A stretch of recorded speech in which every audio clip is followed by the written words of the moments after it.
नमस्कार, आप सभी दर्शकों का सीए न्यूज़ चैनल में स्वागत है। आपको एक ऐसे मुद्दे से रूबरू कराने जा रहे हैं जो मुंबई महाराष्ट्र में बार चलाने वालों लोग के लिए काफ़ी इम्पोर्टेंट है, यानी महत्व का विषय है। कुछ बार वाले ऐसे हैं, लाइसेंस लेते हैं ग्राउंड फ्लोर का और ऑर्केस्ट्रा चलाते हैं फर्स्ट फ्लोर पे। G+1 स्ट्रक्चर होता है। ये सब जो मामला है, ये मसला है मुंबई के सांता क्रूज वेस्ट और एक लक्षद्वीप नाम का एक बार एंड रेस्टोरेंट, जहां पर सरकारी नियमों के साथ तो कई बार उल्लंघन किया गया है। साथ साथ में इस मामले पर आरटीआई एक्टिविस्ट मनोहर जरियाल जी ने इस मामले पर महाराष्ट्र सरकार से शिकायत की है। कहाँ शिकायत की है वो भी जानेंगे, वो भी चर्चा करेंगे। लेकिन क्या लक्षद्वीप बार ने सरकार से पंगा लेना, शासन प्रशासन के नियमों का उल्लंघन करना ठान लिया है? क्या बार के मालिक जो हैं वो जानबूझकर इस तरह नियम का उल्लंघन कर रहे हैं? ये सब पूरे मसले पर मनोहर जरियाल जी से आपको चर्चा कराएंगे। मनोहर जरियाल जी, आपका सीए न्यूज़ चैनल में स्वागत है। सबसे पहले तो आपको दीपावली की हार्दिक शुभकामनाएं। आपके चैनल को भी। मैं जानना चाहूँगा, लक्षद्वीप जो होटल्स है, बार है, इसका ये मामला आपने उठाया है, क्या पूरा मामला है? कहाँ पे इसकी शिकायत की आपने, क्या कहना चाहेंगे? लक्षद्वीप बार एंड रेस्टोरेंट ये एक ऑर्केस्ट्रा बार है जो ऑर्केस्ट्रा के नाम पर डांस के रूप में चलता है, जिसकी कई गुने उन पर, उस ऑर्केस्ट्रा बार के नाम पर जो डांस चलता है उसके कई गुने महिलांचे संरक्षण 2000 कायदा 16 के गुने उस होटल पर दाखिल है। ये सांता क्रूज वेस्ट में है। बहुत ही बड़ा आलीशान होटल है। 2,500 नीचे है, 2,500 ऊपर है। इसको मुंबई महानगर पालिका के आरोग्य विभाग ने ईटिंग हाउस दिया है और राज्य उत्पादन शुल्क ने FL3 परमिशन दिया है। पुलिस आयुक्त ने इसको 2 ऑर्केस्ट्रा लाइसेंस दिए हैं। एक नीचे दिया है रेस्टोरेंट में, एक मेजनन फ्लोर पे दिया है, वो भी रेस्टोरेंट में। तो ये मामला क्या है? आपने जो शिकायत किया है कि सरकारी नियमों का उल्लंघन, उत्पादन शुल्क के नियमों का उल्लंघन, तो पूरा मामला क्या है जानना चाहेंगे आपसे? नहीं, इसमें ऐसा है कि इसको 2010 में एक नकाशा मंजूर हुआ, प्लान, राज्य उत्पादन शुल्क दारूबंदी खाते से।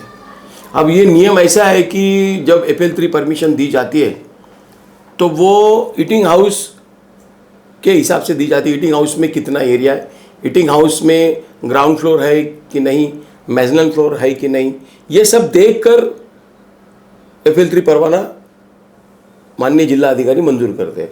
अब इसमें ऐसा है कि इसका जो ईटिंग हाउस है वो सिर्फ 206 स्क्वायर मीटर का है, वो भी ग्राउंड फ्लोर पे। अब राज्य उत्पादन शुल्क का नियम है कि भाई अगर हमको लाइसेंस देना है तो जितना एरिया ग्राउंड ईटिंग हाउस में है और जहाँ पर है ग्राउंड फ्लोर पे है तो ग्राउंड फ्लोर, मेजनन फ्लोर पे है तो मेजनन फ्लोर पर। तो इनका जो लाइसेंस है वो सिर्फ ग्राउंड फ्लोर पे 206 स्क्वायर मीटर यानी 2226। अब यहाँ के बड़े चतुर अधिकारी थे तत्कालीन, मेरे हिसाब से मुदिराज अधीक्षक और निरीक्षक थे बिलवलीकर।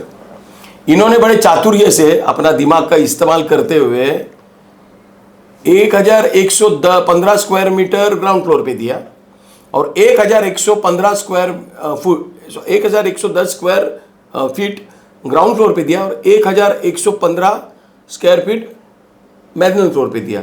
जबकि मेजनल फ्लोर पर किसी भी डिपार्टमेंट का कोई भी परमिशन अवेलेबल नहीं है। तो इन्होंने ये चातुर्य इसलिए दिखाया कि इस मालिक को ऑर्केस्ट्रा का दूसरा परमिशन लेना था, दूसरा लाइसेंस लेना था। अब जब तक एक्साइज के प्लान में मेजनन फ्लोर नहीं होगा तब तक माननीय पुलिस आयुक्त उस मेजनन फ्लोर पे ऑर्केस्ट्रा का परमिशन नहीं देते। तो ये सब प्लानिंग करते हुए इसको बराबर पूर्व नियोजित रख कर ध्यान में रखकर इन 2 ऑफिसरों ने माननीय जिला अधिकारी से ये प्लान मंजूर करके लिया। काफ़ी गंभीर बात है। माननीय जिला अधिकारी एक सक्षम प्राधिकरण है जो पूरे मुंबई के उपनगर को संभालता है। अच्छा, उनके पास 10 महामंडल है जो उन पर वो काम करते रहते हैं, तो हर एक को इस तरह से बारकाई से देखना संभव नहीं होता है। तो जैसी फाइल आती है तो वो जो अधिकारी होते हैं ब्रीफ करते, माननीय जिला अधिकारी साइन कर देते। इन्होंने इस तरह से प्रेजेंट किया माननीय जिला अधिकारी को, शायद मुझे ऐसा लगता है कि उनको समझ में आया नहीं होगा और उन्होंने उस फाइल पर साइन कर दिया। अब ये मसला जब मैंने इस पर काम किया और ये सब पेपर मैंने देखा तो काफ़ी गंभीर स्वरूप का ये मामला नज़र आ रहा है। इस तरह से अधिकारी अगर अपने फ़ायदे के लिए भ्रष्टाचार करके इस तरह से अगर लाइसेंस देंगे तो होटल, यकीनन होटल मालिक तो अपना काम कर रहा है। अच्छा, इंटरेस्टिंग ये है कि ये इसको 2 ऑर्केस्ट्रा लाइसेंस है, ये दोनों लाइसेंस नीचे नहीं चलता है, ऊपर चलता है। और यहाँ पर कोई ऑर्केस्ट्रा नहीं होता है, यहाँ म्यूज़िक डांस होता है, म्यूज़िक रिकॉर्ड लगता है, म्यूज़िक पे गाना बजता है और वहाँ पे सिर्फ बारबालाई नाचती है, जिसका फुटेज मेरे पास है जो आपके चैनल के माध्यम से हमारे दर्शक देखने वाले हैं।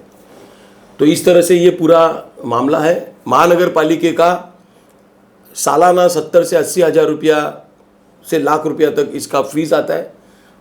अब नीचे एक है, ऊपर एक है, तो दोनों का मिला के कम से कम 2 लाख के आसपास, 2-2.25 लाख के आसपास फीस आना चाहिए। लेकिन मालिक सिर्फ ग्राउंड फ्लोर पे लाइसेंस लेके मैजनल फ्लोर पे भी बिजनेस कर रहा है। मतलब सरकार का जो महसूल है उससे भी डुबा बिल्कुल, बहुत काफ़ी, अब ये सालों से चल रहा है और अधिकारी इसमें मिली भगत है। बिल्कुल मिली भगत है। क्या ये मतलब वहाँ के MOH जो है उनको दिखता नहीं है? वो सर्वे करते हैं, निरीक्षण करते हैं, तब उनको समझ में आना चाहिए था कि भाई इस तरह से ये मामला है।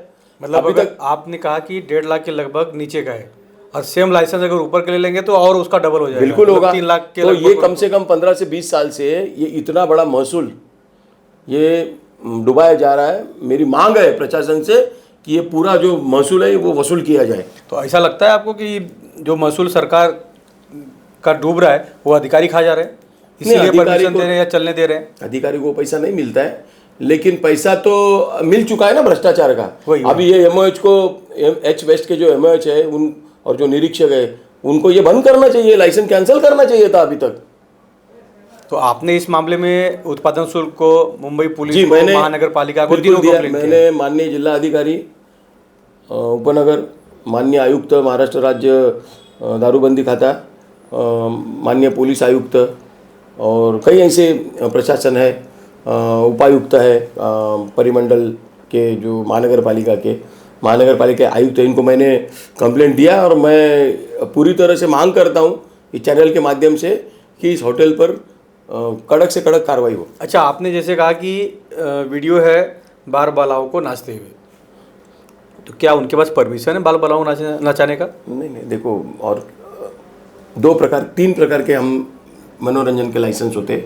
एक होता है music live orchestra, music record dance, जो डांस लाइसेंस है, जो 11:30 तक का उसका टाइमिंग है।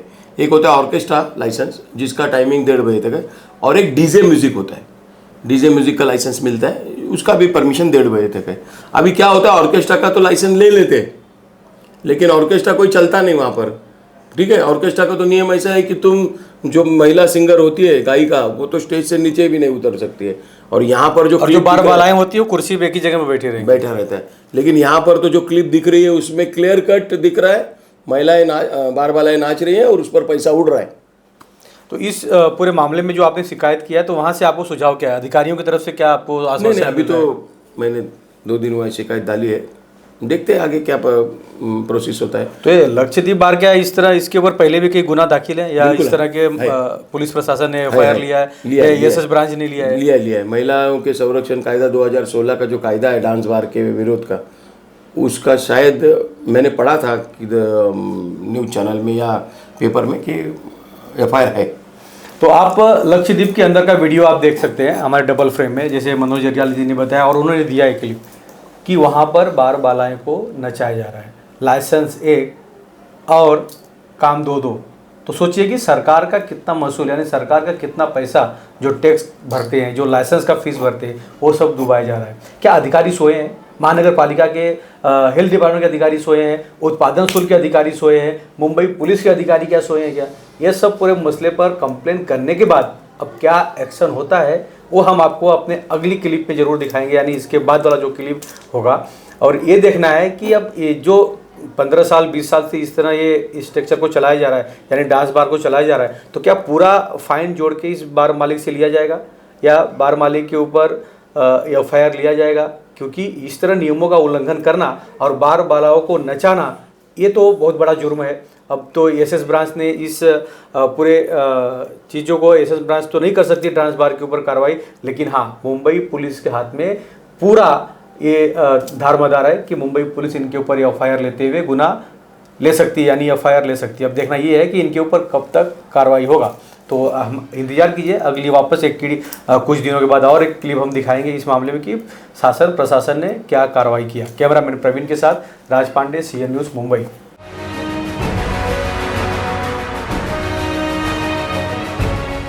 CEN न्यूज देश प्रदेश की ताजा तरीन खबरों के लिए CEN न्यूज को सब्सक्राइब करें और रहें पल पल की खबर से हर पल बाखबर।